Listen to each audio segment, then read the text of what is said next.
Hello and welcome dear student, you are now watching Pathshala 247 Bangla YouTube channel. আজকের এই ভিডিওতে আমরা প্রথম পার্বিক মূল্যায়ন 2024 নবম শ্রেণীর ইতিহাস বিষয়ে সিলেবাস এবং নাম্বার বিভাজন নিয়ে আলোচনা করব। এর পাশাপাশি 4 এবং 8 নাম্বারের যে সকল প্রশ্ন প্রথম পার্বিক মূল্যায়নের জন্য তোমাদের অতি গুরুত্বপূর্ণ তার অধ্যায়ভিত্তিক সাজেশান নিয়ে আলোচনা করব। এই সাজেশানের বাইরে একটিও বড় প্রশ্ন তোমাদের পরীক্ষাতে থাকবে না। হুবহু যে প্রশ্নগুলি আমি দিয়েছি, এখানে গুটি কয়েক প্রশ্ন আছে, এই প্রশ্নগুলিই তোমরা পরীক্ষাতে একেবারে 100% কমন পাবে। ইতিহাস বিষয়ের এই ভিডিওর পাশাপাশি ইতিহাস বিষয়ের আমরা আর একটি ভিডিও তোমাদের জন্য আনবো, যেখানে 2 নাম্বারের অধ্যায়ভিত্তিক সাজেশান ভিডিও থাকবে। তার পরবর্তীতে আমরা ইতিহাসের তোমাদের জন্য back to back practice set নিয়ে আসবো। এছাড়া আমরা অন্যান্য সাবজেক্টের সাজেশান ভিডিও আমাদের চ্যানেলে খুব শীঘ্রই আপলোড করব। যদি ভিডিও ভালো লাগে চ্যানেলটি অতি অবশ্যই সাবস্ক্রাইব করো এবং অবশ্যই ভিডিওতে একটি লাইক করে দিও। চলো আজকের ভিডিও শুরু করা যাক। প্রথমে তোমরা দেখে নাও সিলেবাস। তোমাদের প্রথম পার্বিক মূল্যায়নের 2টি অধ্যায় পরীক্ষা হবে। প্রথম অধ্যায় ফরাসি বিপ্লবের কয়েকটি দিক এবং দ্বিতীয় অধ্যায় বিপ্লবী আদর্শ, নেপোলিয়নীয় সভ্যতা সাম্রাজ্য ও জাতীয়তাবাদ। চলো প্রথম পার্বিক মূল্যায়নের নাম্বার বিভাজন তোমরা দেখে নাও। সর্বপ্রথম তোমরা দেখে নাও তোমাদের মোট পরীক্ষা হবে 40 নাম্বারের, অর্থাৎ প্রথম পার্বিক মূল্যায়ন অনুষ্ঠিত হবে 40 নাম্বারের।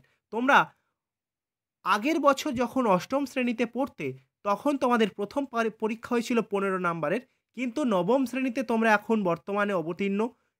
তোমাদের প্রত্যেক সাবজেক্টের 40 নাম্বারের প্রথম পার্বিক মূল্যায়নের প্রশ্ন কাঠামো থাকবে। চলো বড় প্রশ্ন তোমাদের প্রতিটি অধ্যায় থেকে 4 নাম্বারের প্রশ্নর ক্ষেত্রে প্রতিটি অধ্যায় থেকে একটি করে মোট 3টি প্রশ্ন দেয়া থাকবে। যে কোনো 2টি 4 নাম্বারের প্রশ্ন লিখতে হবে। বিষয়টি আমি একটু বুঝিয়ে বলি। মনে করো তোমাদের প্রথম অধ্যায় থেকে একটি প্রশ্ন থাকলো 4 নাম্বারের এবং দ্বিতীয় অধ্যায় থেকে একটি 4 নাম্বারের প্রশ্ন থাকলো।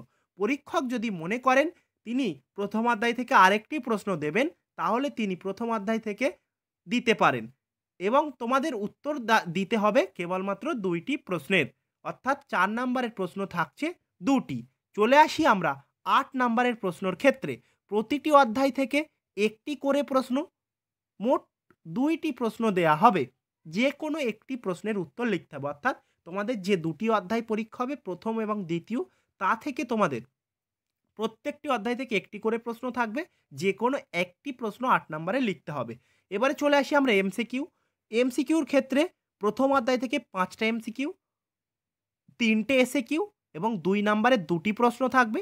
দ্বিতীয় অধ্যায় থেকে 5টি এমসিকিউ, 3টি এসএকিউ এবং 2 নাম্বারের 3টি প্রশ্ন থাকবে। এই হলো তোমাদের 40 নাম্বারের ইতিহাস পরীক্ষার নাম্বার বিভাজন। চলো এবারে আমরা সাজেশানে চলে যাই। প্রথম অধ্যায় অর্থাৎ ফরাসি বিপ্লবের কয়েকটি দিক।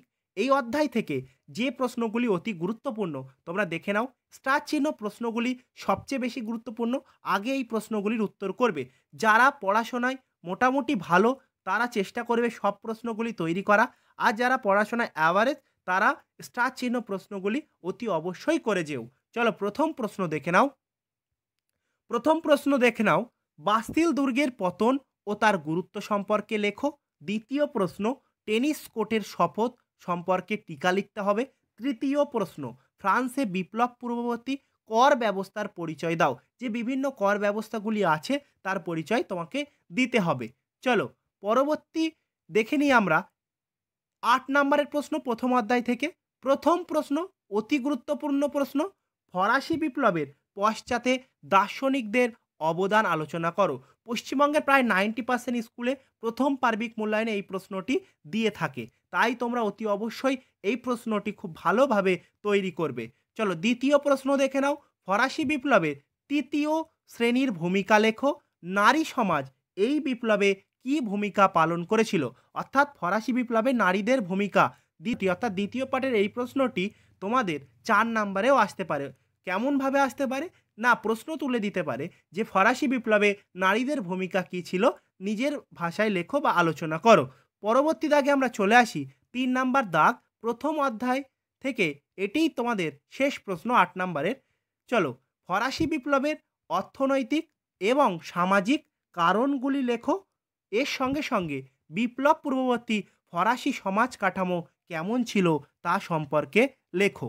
এই ছিল তোমাদের প্রথম অধ্যায় থেকে 4 এবং 8 নম্বরের প্রশ্নের সাজেশন।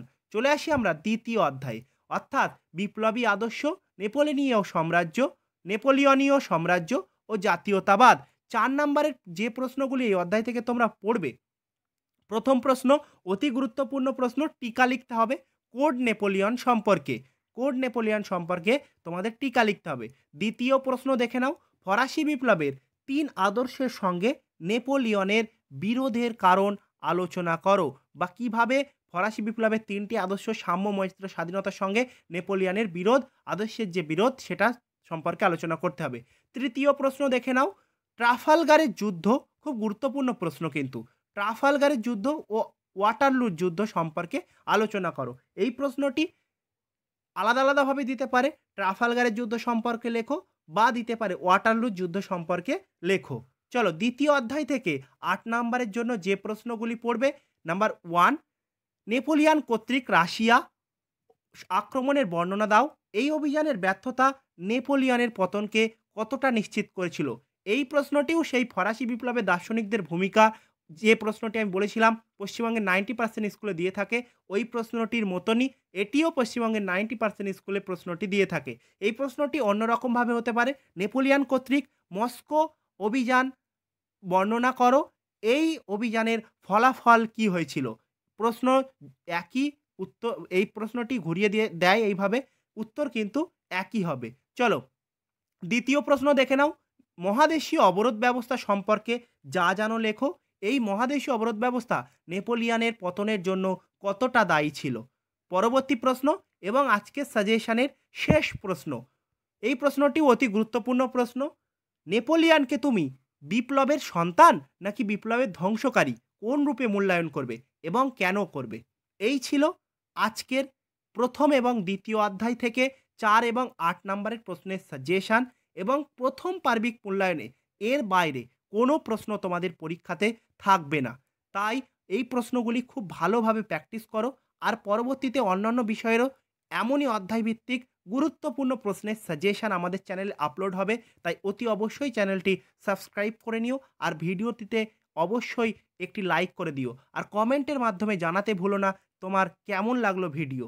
আর তোমরা যদি চাও প্রশ্নের উত্তরগুলি আমি আলাদা ভিডিও আকারে তোমাদের সামনে নিয়ে আসি, তাহলে অতি অবশ্যই কমেন্টে জানিও।